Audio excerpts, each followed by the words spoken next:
Welcome to our next video where we're going to talk about signaling proteins. And this will be a two-part series of videos. And in this first part, we've got a couple goals. We want to introduce the concept of membrane signaling proteins, and then we're going to explain the mechanism of a specific type, these 7TM proteins. First, let's look at this in like a general way. So all membrane signaling proteins follow the same 5 general steps. We'll call this the chemical circuitry. We have these messages sent to turn on or off metabolic processes inside the cells, and it starts with a message outside the cell and is transmitted in.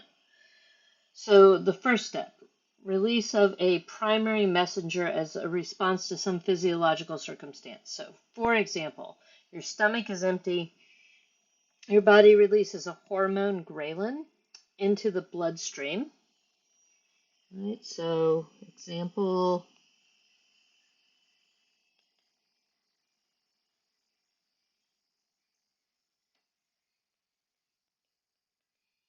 Okay, so in response to hunger, your body's going to release this hormone. It's a small water-soluble peptide.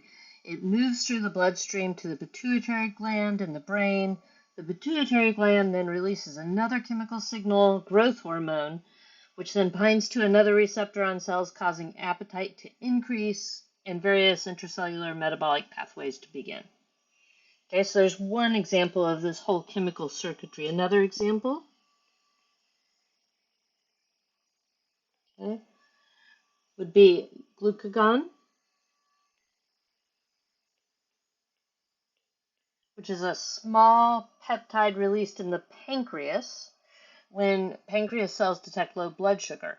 So this one would act on liver cells to start the metabolic pathway that breaks down glycogen to release glucose into the bloodstream.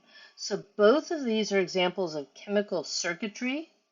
And then these two molecules, right, the ghrelin and the glucagon, are examples of this first part, right, our primary messenger.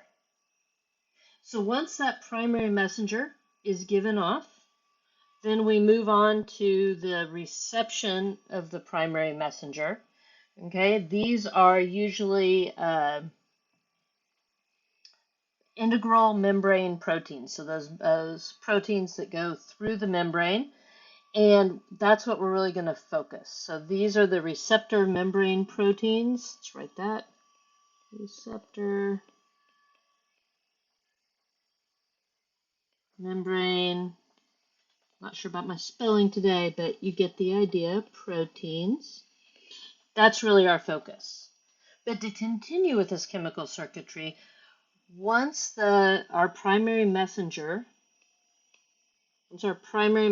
has bonded to these membrane proteins, it's going to relay that detection of this messenger, okay, into the cell interior by generation of some secondary messenger. Okay, so we have the primary messenger. It gets accepted by the membrane protein, and now that's going to be relayed into the cell, and that's going to activate some effector that results in a physiological response, and then at some point we want to terminate that. When you're no longer hungry, you'd like to turn off that set of signals. Okay, so we're going to go through those step by step. Let's start right here. Release of a primary messenger. I'm not going to say a whole lot about those, but except that they can be tons of different types of things. It could be a photon, it could be hormones, it could be a neurotransmitter. I could go on and on. Lots of different types of primary receptors. But where we really want to focus our energy is once that has happened, then what happens in that second step? Receptor proteins transmit information into the cell. There are 3 types of these receptor proteins, so 7 transmembrane helix receptors associated with heterotrymic G proteins. Lots of words. 7TM is our shortcut, and we're going to talk through why they're called that. And then with these next two we'll look at more in the next video, but dimeric proteins that either recruit protein kinases or are themselves protein kinases. But the big idea, all right, the big idea is that the transmembrane protein, that receptor protein, changes shape, changes conformation, which transfers the signal across the membrane. So, as I said, we are going to focus in on these 7TM receptors. These are incredibly important ones. They mediate tons of biological functions, so neurotransmission, control of blood pressure, embryogenesis, cell growth and differentiation, smell, taste, all sorts of things. And about half the drugs we use alter receptors in this class. So it's a really important class of receptors. So let's take a look at the structure of those. So here's a cartoon picture. And these are also, and we'll talk about this in a minute, but they're also called G protein coupled receptors. And you'll see why as we look at the mechanism that these work by. When we look at these, you'll see here's our 7TM receptor, and you've got 1, 2, 3, 4, 5, 6, 7 alpha helices that cross that membrane. Okay, and they're connected by loops and other segments, but you've got 7 of those alpha helices that cross the membrane. They're called G protein coupled receptors because there's a G protein that is the transducer. So the G protein in these will be the transducer. I'm probably getting a little ahead of myself here. Because it will transduce the signal from this, takes the signal from the 7TM to another enzyme that then sets up that secondary messenger. All right, let's take a look. It'll be a little more clear as we jump further into the pictures. So again, here was the cartoon we just looked at, and here is a little bit more detailed picture because they're not all perfectly lined up. They're all kind of scrambled in different ways depending on the particular 7TM receptor that we're looking at. We are going to look at an example of our adrenaline response. So we are going to look at the example of a receptor that reacts to epinephrine, which is also known as adrenaline. So it's a little organic molecule. It's a chemical signal, so it's a hormone. It's synthesized from tyrosine, which is synthesized from phenylalanine. So phenylalanine is an essential amino acid. You have to consume it in your diet. We can't make it. So we eat protein. From that protein, we get the phenylalanine. From the phenylalanine, enzymes in our body create the tyrosine. From the tyrosine that is created, enzymes convert it to this epinephrine. And this occurs in our adrenal gland. You don't need to know all those pieces, but there's a lot of stuff that has to happen right before our body has this epinephrine. We can see that we have a ligand binding site somewhere in here. I just highlighted pink, and you can see right here they've shown our epinephrine bonded there. And what happens is this bonding site, which is near the outside, so here's the outside of cell, inside of cell. And as our signaling molecule bonds, it's going to cause a change in the conformation of these.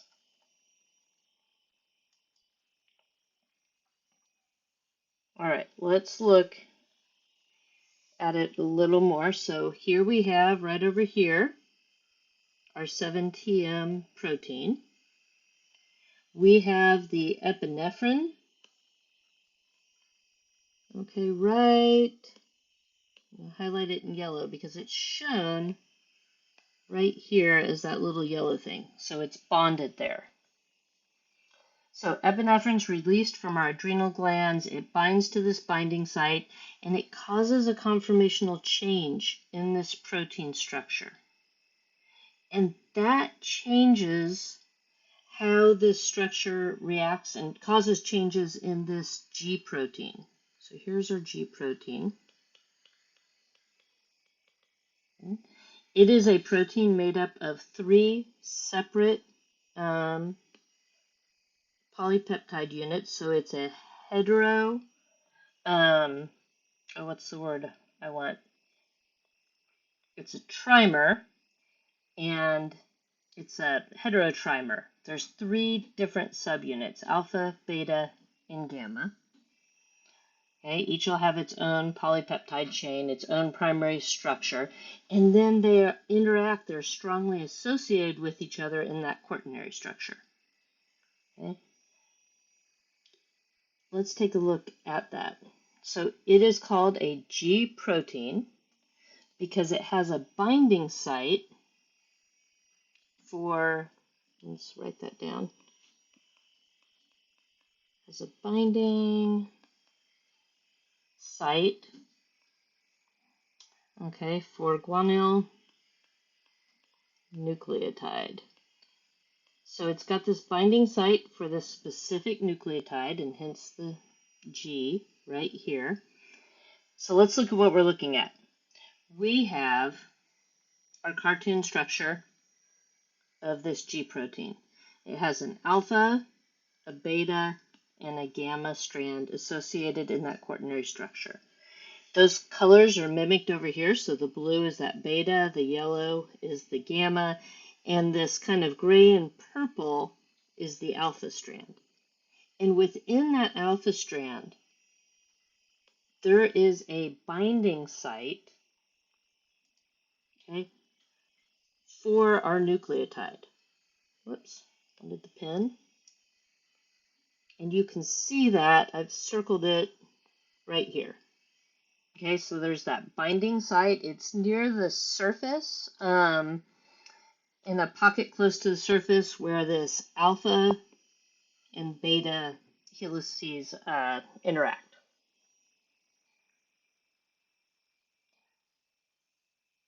So we have these 3 subunits bound together by strong IMF. And then what happens is epinephrine comes in, causes a conformational change here. That is going to cause a conformational change in our G protein.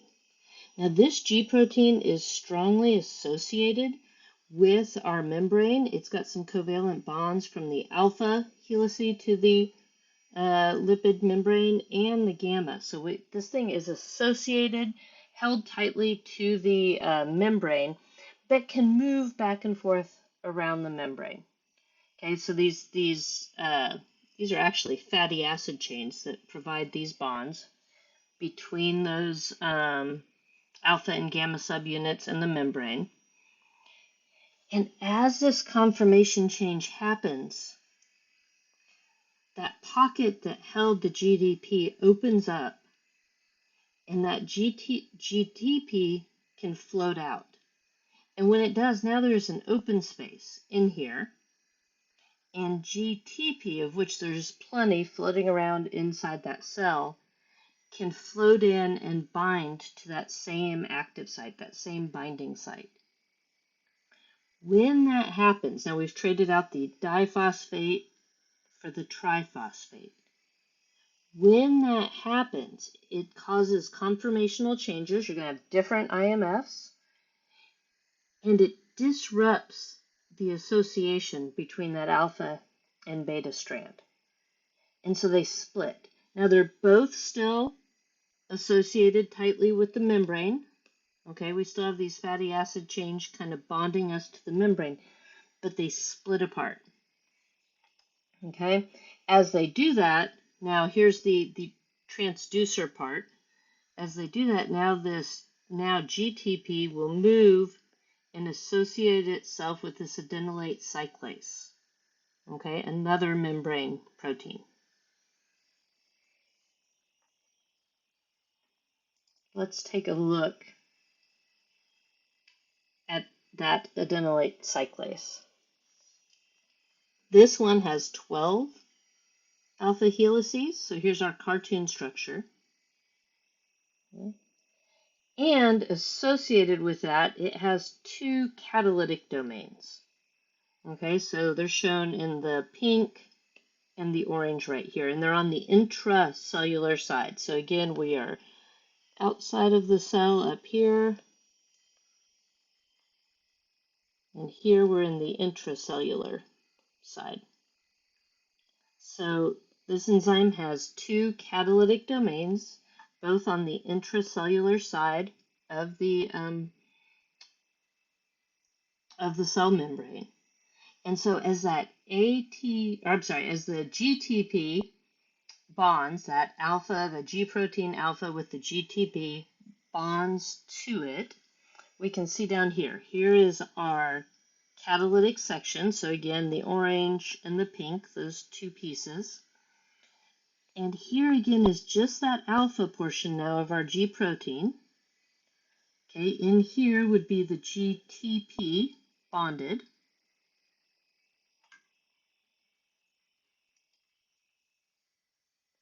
Right here. And it bonds in that same area that used to be associated with the beta strand of the G protein. And now it's going to bond right there. Let's see. When it bonds, it turns on that adenylate cyclase. It turns on that enzyme. Okay, as it activates that enzyme produces a secondary messenger,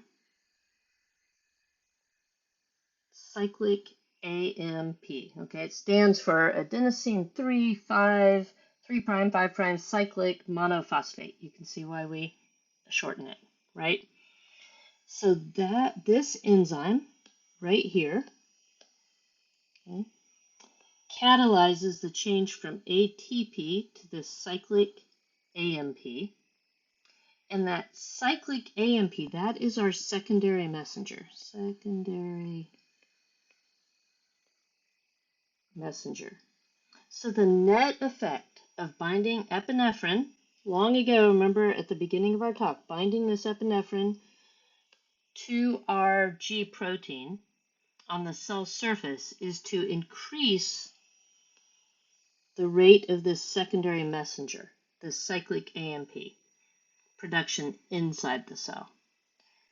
Okay, that cyclic AMP binds to protein kinase A. So if you remember our talk about enzymes, kinases are a type of transferase. That was our class, transferase. And kinases transfer phosphates from ATP to another molecule or vice versa. So they're going to phosphorylate a substrate at the expense of a molecule of ATP, essentially.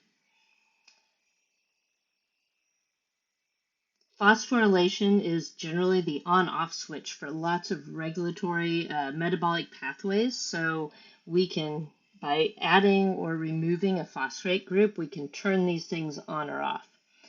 All right, so epinephrine activates a pathway so that protein kinase A is transferred to its active form. So it's in an inactive form first, and it's converted to an active form so that cells that need energy can quickly get that. All right, so let's look at those last steps in a little bit of detail. So we said that the adenylate cyclase is activated by the binding of the G protein, and it produces this secondary messenger. And in particular, the one we are looking at right now is the CAMP, cyclic AMP. If we look, we're starting with ATP, so we had those 3 phosphate groups. And essentially an enzyme acts on ATP to snip off two of the phosphates, right? It's going to break a bond and snip off a couple of those phosphate units. And then that last phosphate is going to come around, right, and bind to this hydroxyl group. Okay, so we have here, in our case, we'd have adenosine as our purine base up here, and we will create a bunch of this cyclic AMP. Now that can, depending on the cell type, activate a whole bunch of different cellular processes. So it'll depend on the specific cell. All right, let's look at how this does activate that protein kinase A, pKa, not to be confused with our acid-base pKas. So when we look at protein kinase A, it has two dimers, a homodimer, all right? So each dimer has both a catalytic unit, so shown in the blue, and a regulatory unit, shown in the yellow. When cyclic AMP secondary messenger molecule is synthesized, it binds to those binding sites. So we can see that over here. That changes the structure of the pKa, and because of that structure, it disrupts the IMFs that were holding it together. And so we see this split. And now we have two separate active catalytic units. When they were bound to those regulatory units, they were not active, but now they are active. Okay, so that's how this works. That cyclic AMP binds to those regulatory units on the protein kinase A and causes this break.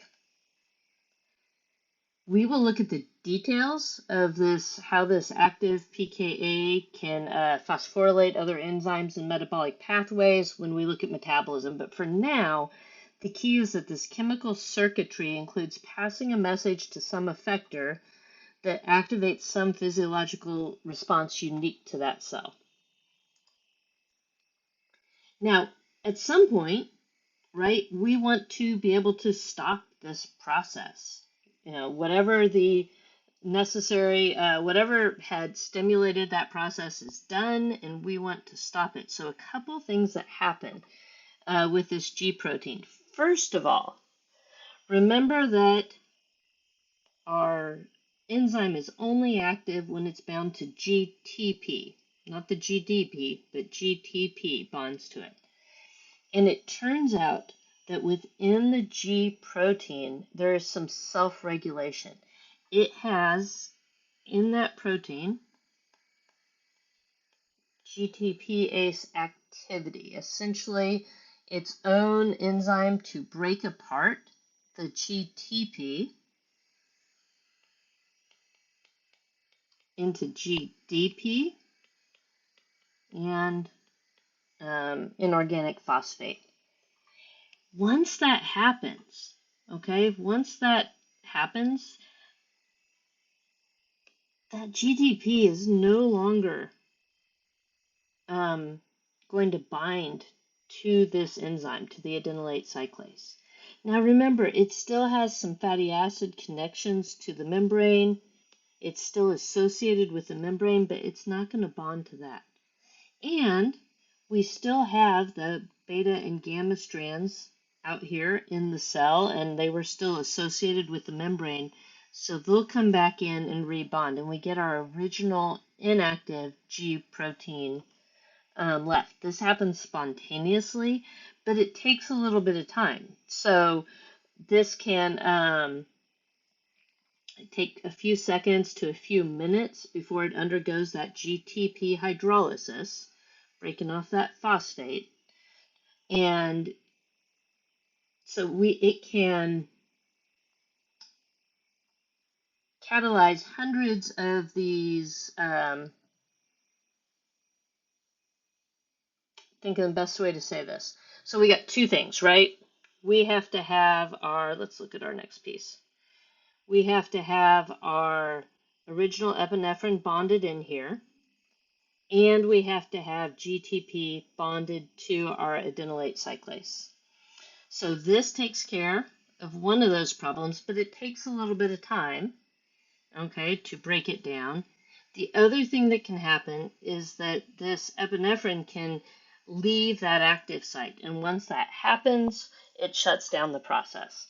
Okay, how likely this is to stay in here will depend on the concentration of that molecule outside the cell. Higher concentration, it's more likely to stay bound to the active site. Okay, so one epinephrine can catalyze or cause this to happen to hundreds of these G proteins to be converted to the GTP form. All right, so that was a lot. Real quickly, I just want to point out that here was the secondary messenger we were looking at, but there's all sorts of different secondary messengers that can be causing this physiological response inside the cell. All right, that was it for our first part. In our next video, we will look more at signaling proteins.